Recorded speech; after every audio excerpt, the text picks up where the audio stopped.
नाहीये. आई कशीही असली तरी या घरात कोणाला काय फरक पडतो? जरी घरातल्या बाकी कोणालाही काही वाटत नसेल तरी मला आणि राजन दादाला खूप काही वाटतं अगं अनु वहिनीसाठी. आम्हाला खूप काळजी आहे तिची. सांग ना, वहिनी बरी आहे ना? उगाच राईचा पर्वत करायची गरज नाही, कळलं ना? आहे, व्यवस्थित आहे ती. तू इथेच थांब, तुला काय पाहिजे ना मी आणून देतो.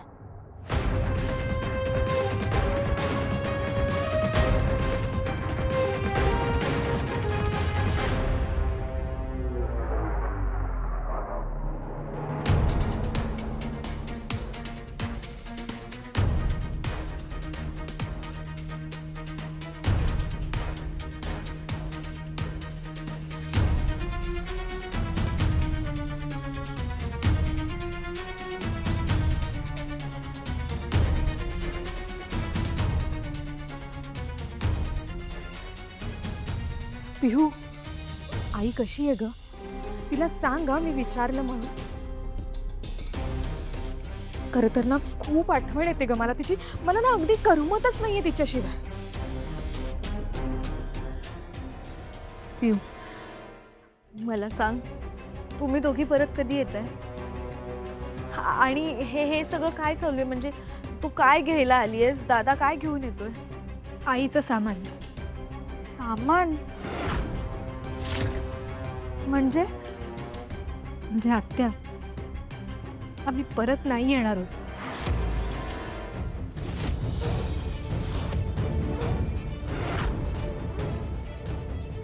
पिहू, अगं काय काय बोलतेस तू? हे असं नको ना बोलूस. मी बोलते ना वहिनीशी.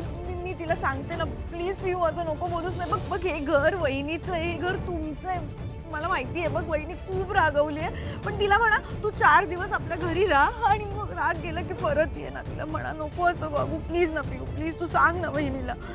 नाही का आत्या, आई रागवली नाहीये. आई ना हर्ट झाली. आजवर बाबा आईशी कसे आणि किती चुकीचे वागले ते आपण सगळ्यांनी बघितलंय. पण आज त्यांनी विकृतपणाचा कळस गाठला. त्यामुळे आईला परत यायची इच्छाच उरली नाही. आणि कोणासाठी यायचं का तिने? तू आणि काका सोडले तर या घरात सगळे तिला घरातली मोलकरीणच समजतात ना. आज आई घरी नाहीये तर सगळ्यांच्या खाण्यापिण्याची आभाळ होत असेल. अगदी रोज हातात मिळणाऱ्या गोष्टी पण सगळ्यांना मिळत नसतील, हो ना आजी? पिहू, अगं असं काय बोलतेस बाळा? ते खरं आहे तेच बोलते. असो आत्या, सॉरी, पण खरंच आईची परत यायची इच्छा नाहीये. तिला तुमची खूप काळजी वाटते, तिला सगळ्यांची आठवण येते. आज सकाळी शुद्ध आल्यानंतर तिचा पहिला प्रश्न काय होता माहिती? बाबांचा काही फोन आला होता का?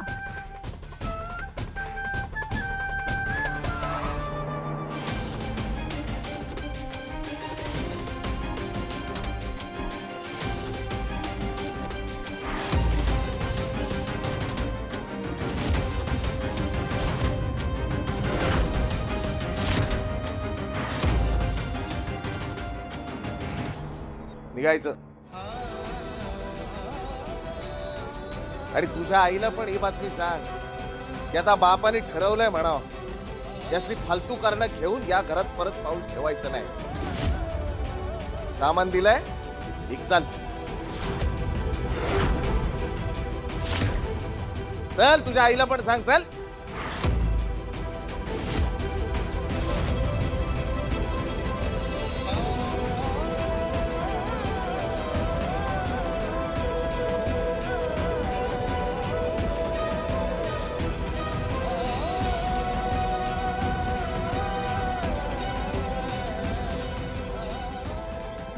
सांगेन बाबा,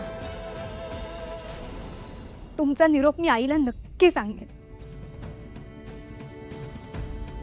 सांगेन मी की ज्या माणसावर तू जीवापाड प्रेम केलंस, ज्याच्या